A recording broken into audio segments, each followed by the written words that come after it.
کتابوں میں بنی اسرائیل کے دو بھائیوں کا واقعہ ملتا ہے جن میں سے ایک مسلمان تھا جبکہ دوسرا کافر تھا۔ ایک تو اپنے رب کے حضور سجدہ ریز ہوتا، کافر اپنے بت کی پرستش کیا کرتا تھا اور دونوں مچھلیاں پکڑنے کے شکاری تھے، ماہی گیر تھے، یہی ان کا ذریعہ معاش تھا۔ اب جو کافر بھائی تھا وہ جب اپنے بت کا نام لے کر جال سمندر میں پھینکتا، جال مچھلیوں سے بھر جاتا، جبکہ مسلمان کے جال میں ایک آدھ مچھلی آتی، صبر شکر کرتا اور گھر لوٹ آتا۔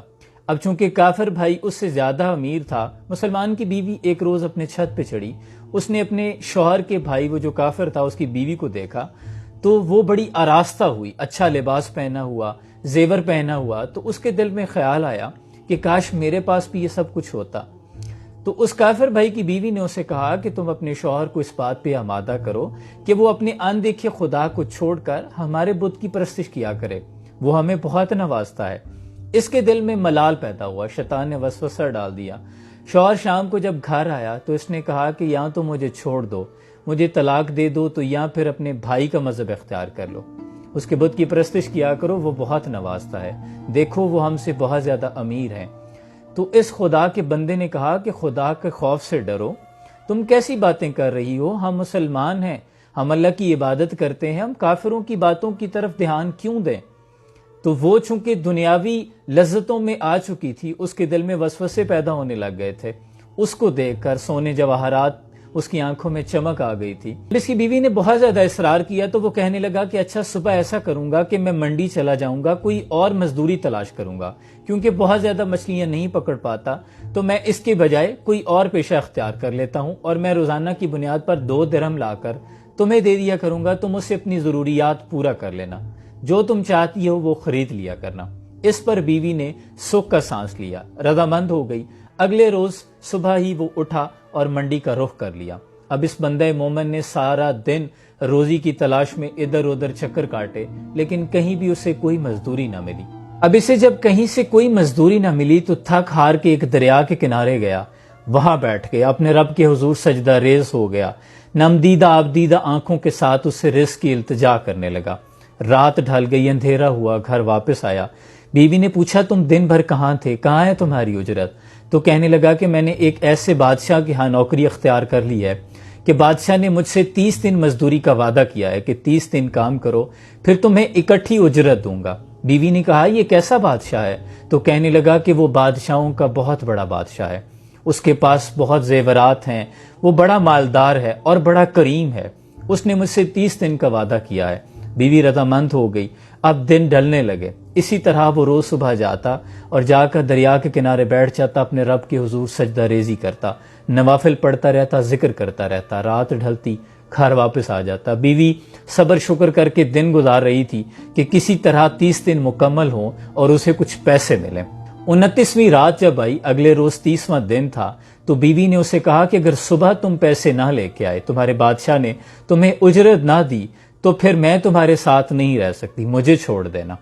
اب اگلے روز وہ تھوڑا مایوس ہوا، دل میں ندامت آئی، وہ کسی اور یہودی کے پاس چلا گیا۔ صبح اٹھتے ہی یہودی کے پاس گیا اور جا کے کہنے لگا کہ مجھے کوئی مزدوری دے دو، کام مل سکتا ہے؟ تو اس نے کہا ہاں کام تو مل سکتا ہے، لیکن میں تمہیں کھانا نہیں دے سکتا۔ اس بندہ مومن نے ٹوٹے دل کے ساتھ روزے کی نیت کی اور اس کا کام کرنا شروع کر دیا۔ اب 30واں دن تھا، گھر میں ایک انجان آدمی کی دروازے پر دستک ہوئی۔ بیوی نے دروازہ کھولا، مسافر نے کہا کہ یہ ہمارے بادشاہ نے تمہارے شوہر کی اجرت بھیجی ہے۔ اس کے ہاتھ میں 29 اشرفیوں کی ایک تھیلی تھی۔ اس نے کہا تمہارے شوہر نے 29 دن بادشاہ کا کام کیا ہے، لیکن آج وہ بادشاہ کی نوکری چھوڑ کر ایک یہودی کے پاس چلا گیا ہے۔ اگر وہ 30 دن مکمل کرتا تو بادشاہ اسے بہت انعام و اکرام سے نوازتا، لیکن یہ اس کے 29 دن کی اجرت ہے، 29 اشرفیاں، اور ایک اشرفی اس لیے کم ہے کیونکہ آج وہ کام پر نہیں آیا۔ اس عورت کو جب بہت زیادہ اشرفیاں مل گئی تو تھیلی میں سے ایک اشرفی نکالی اور بازار کا رخ کیا۔ سونار نے جب اس اشرفی کو چمکتے ہوئے دیکھا، خوش ہو کر بدلے میں 1000 درہم دے دیے۔ اس نے بازار میں سے اپنی ضرورت کی تمام چیزیں خریدی، اچھے لباس خریدے، زیورات خریدے، خوش ہو کر سامان لے کر گھر پہنچ گئی۔ شوہر کا انتظار کرنے لگی۔ مرد مومن جب تھکا ہارا شام کو گھر واپس آیا تو کہنے لگی تم آج کہاں تھے؟ اس نے کہا میں یہودی کے ہاں مزدوری کر رہا تھا۔ اس نے کہا تم نے اپنے بادشاہ کو کیوں ترک کر دیا؟ وہ تو بہت مہربان تھا۔ اس نے پھر اشرفیوں کا ماجرا بیان کیا۔ جب اس مرد مومن نے یہ سنا تو آنکھوں سے آنسو جاری ہو گئے۔ تر دامنی پہ شیخ ہماری نہ جائیو، دامن نہ چھوڑ دیں تو فرشتے وضو کریں۔ اور روتے روتے ہچکی باندھ گئی، بے ہوش ہو گیا۔ جب ہوش آیا تو کہنے لگا کہ ہائے رے میری قسمت، ہائے رے میری خواہش، میں نے اپنے بادشاہ کی عبادت سے غفلت کیوں کی؟ کیوں میں نے اپنے غفور و رحیم رب کو چھوڑ دیا جبکہ وہ میری حالت سے باخبر تھا؟ کیوں میں تمہاری باتوں میں آ گیا؟ اس کے بعد اس نے اس عورت کو چھوڑ دیا اور پہاڑوں کا رخ کیا۔ بقیہ زندگی اپنے رب کے حضور عبادت میں گزار دی، ریاضت میں گزار دی۔ دیکھیں میرے عزیز، اللہ کریم قرآن میں فرماتا ہے کہ بہت کم لوگ ہیں جو شکر کرتے ہیں، بہت زیادہ ہیں جو نہ شکرے ہیں۔ اور سورہ رحمان میں وہ فرماتا ہے وہ ہر روز کسی نہ کسی کام میں ہوتا ہے۔ سورہ نام میں وہ فرماتا ہے کہ اس کے حکم کے بغیر کوئی پتہ بھی نہیں ہلتا۔ دیکھیں، ہم نے رزق کی تلاش میں دنیا کا رخ کر لیا جبکہ رازق کو چھوڑ دی۔ الہاکم التکاثر، تمہیں مال جمع کرنے کی ہوس نے اس قدر غافل کر دیا، حتی زرتم المقابر، یہاں تک کہ تم نے قبریں جا دیکھی۔ ثم کلا سوف تعلمون، ان قریب تم جان لو گے کہ یہ سب کچھ تمہارے کام نہیں آئے گا۔ اللہ کے ہر کام میں کوئی نہ کوئی حکمت پوشیدہ ہوتی ہے۔ وہ اگر آج نہیں نواز رہا تو یقیناً اس میں کوئی حکمت ہے۔ جیسے ہم بڑے پیرنٹس جو والدین ہوتے ہیں وہ اپنے بچوں کو کوئی ایسی چیز نہیں دیتے جس سے انہیں نقصان پہنچے، انہیں خبر ہوتی ہے لیکن بچے کو علم نہیں ہوتا۔ اس لیے شکر کا دامن نہ چھوڑیں۔ وہ اپنے بندے کو آزمائش میں مبتلا ہی اس لیے کرتا ہے کہ وہ دیکھ سکے کہ وہ کتنا شکر کرتا ہے۔ اللہ کے حضور صلی اللہ علیہ وآلہ وسلم رات کی تنہائی میں، اندھیرے میں، رخ انور زمین پہ خاک پہ رکھ کے فرما رہے ہیں کہ اللہ تو مجھے میرے حال پہ نہ چھوڑنا۔ وہ اگر آپ کو آپ کے حال پہ چھوڑ دے تو پھر آپ دنیا میں بھٹکتے پھریں، اور دنیا محض کھیل تماشے کے سوا کچھ بھی نہیں۔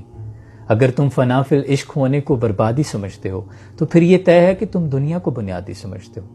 اللہ کریم سے دعا ہے اللہ ہمیں ناشکروں کی بجائے شکر کرنے والوں میں شمار کرے، اور شکر کرنے والوں کو وہ بہت نوازتا ہے۔ اللہ آسانیاں حاصل اور تقسیم کرنے کا شرف عطا فرمائے۔ سلام پہنچے۔